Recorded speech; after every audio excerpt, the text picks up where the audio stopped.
Hello dear students, मैं पंकज पालीवाल फिर से एक नई प्रॉब्लम के साथ। डियर स्टूडेंट्स, आज की अपनी प्रॉब्लम है आईआईटी एडवांस 2022 की।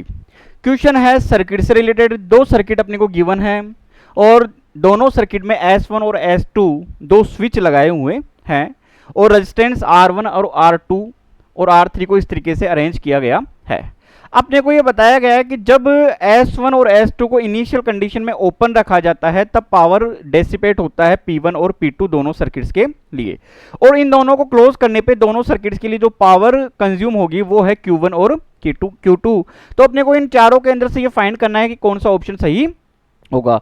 तो मैं ये मान लेता हूं कि यहाँ पे इनिशियल कंडीशन के अंदर ये क्या है, यहाँ पर ओपन क्या है, दोनों सर्किट के अंदर ये ओपन अगर है तो उस सिचुएशन में R2 तो कितना है अपने पास में 2 ओम, R3 कितना है, ये 2 हो गया, ये 3 ओम हो गया, और ये कितना है R1 1, इसका हाफ है, यानी कि ये हो गए यहाँ से 1/2 ओम और ये हो गए यहाँ से 1 ओम हो गया। तो इस सिचुएशन के अंदर ये दोनों सीरीज में हो गए, ये 5 बन जाएगा, और ये 5 बनने के बाद में ये 1/2 के साथ में क्या रहेगा, ये पैरेलल में रहेगा। तो इनके कारण इस वाली पोर्शन के कारण कितना होगा, 5 इंटू 1/2, नीचे 5 प्लस 1/2, तो वो कितना बन जाएगा 11/2। ये 1/2 कैंसिल आउट हुआ, तो ये तो कितना बनेगा 5/11 ओम हो गया। ये जो 5/11 ओम बना वो इसके साथ में क्या हुआ, सीरीज के अंदर हो गया। तो मैं प्लस का 1 कर देता हूं यहां से, तो ये अपने पास में निकल के आ गई इनिशियल R1 की वैल्यू कितनी निकल के आ गई अपने पास में, ये 16/11 ओम। यानी S1 को जब आप ओपन रखते हैं तब इस वाले सर्किट के अंदर टोटल जो रेजिस्टेंस है वो कितना निकल के आया अपने पास में 16/11 ओम। अब अपन देखते हैं इसके अंदर कि R2 कितना होगा।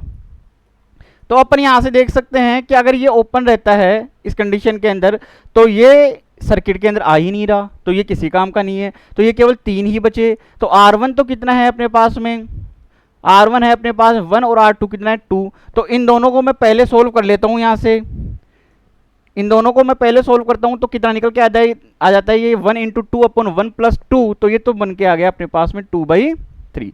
फिर ये इसके साथ में पैरेलल में है 3 के साथ में, तब क्या निकल के आ जाएगा 2/3 इंटू 3, नीचे कितना हो जाएगा 11/3, ये इससे कैंसिल आउट हुआ और ये निकल के आएगा 6/11 ओम। इसका मीन्स अपने पास में जो R2 की वैल्यू है सेकंड सर्किट के अंदर वो अपने पास में निकल के आ गई 6/11 ओम, और ये है अपने पास 16/11। इसका मीन्स मैं ये लिख सकता हूं कि R1 is greater then R2 हो गया।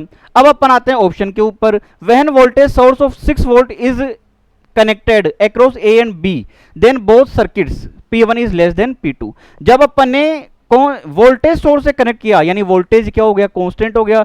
तो वोल्टेज जब कांस्टेंट होगा तो P is inversely proportional to क्या होता है, R होता है। तो अब अगर यहां पर R1 इज ग्रेटर देन अगर R2 है तो इसका means P1 is less then क्या होगा, यहां पर P2 हो जाएगा। इसका मीन्स अपने पास में जो फर्स्ट ऑप्शन है ये तो सही हो गया। अब आते हैं अपन सेकंड ऑप्शन के ऊपर।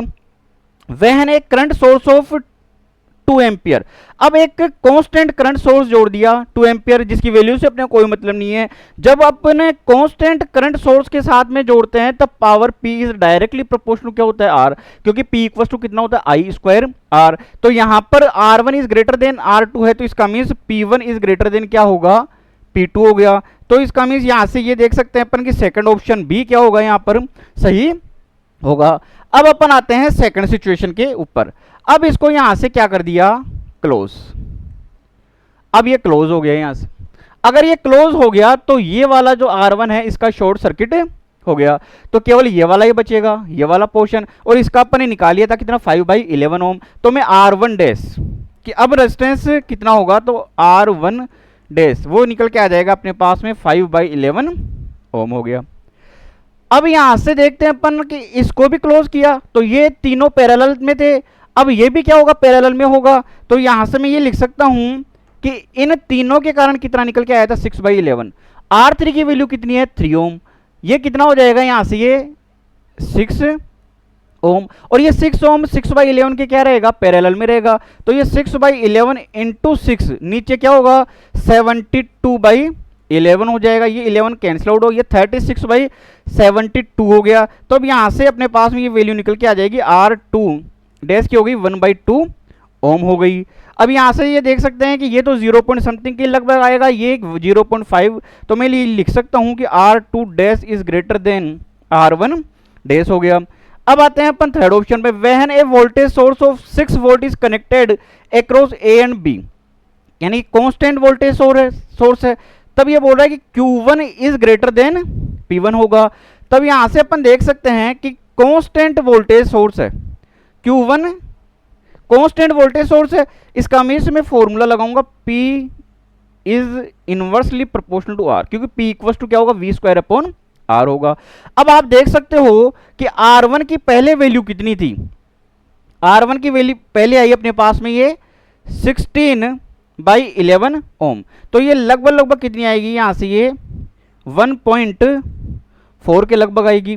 और R1 डैश कितना है, यहां से 5/11 आया, तो ये लगभग कितना आएगा, 0.4 ओम के लगभग आएगा। इसका मीन्स R1 क्या है, ज्यादा है। R1 अगर ज्यादा होगा इसका मीन्स पावर क्या होगा, R ज्यादा होगा पावर कम होगा, तो यानी कि मैं ये लिख सकता हूं P1 इज लेस देन कितना हो जाएगा, यहां से ये Q1, तो यहां से देख सकते हो P1 इज लेस देन क्या है, Q1 है, तो ये थर्ड ऑप्शन भी क्या हुआ अपने पास में, ये सही हो गया। अब आते हैं अपन लास्ट ऑप्शन के ऊपर, when a constant current source, यानी कि अब I स्क्वायर R वाला फॉर्मूला लगाना है, क्योंकि करंट सोर्स क्या है, कांस्टेंट है, A and B both circuit, तो Q2 और Q1 में क्या रिलेशन होगा, तो Q2 और Q1 में देख सकते हैं अपन कांस्टेंट क्या है, करंट सोर्स है, तो यानी कि P is directly proportional to क्या होगा, R होगा। अब यहां से देखो कि R1 डैश कितना है, 0.4, और ये कितना है, 0.5 है, तो मैं ये लिख सकता हूं कि R2 dash is greater than R1 dash, तो क्या होगा, यहां से power Q2 is greater then क्या होगा, Q1 होगा। यहां पर Q2 is less then Q1 है, इसका मीन्स फोर्थ वाला ऑप्शन है नहीं होगा, तो इसके ऑप्शन होंगे A, B और C।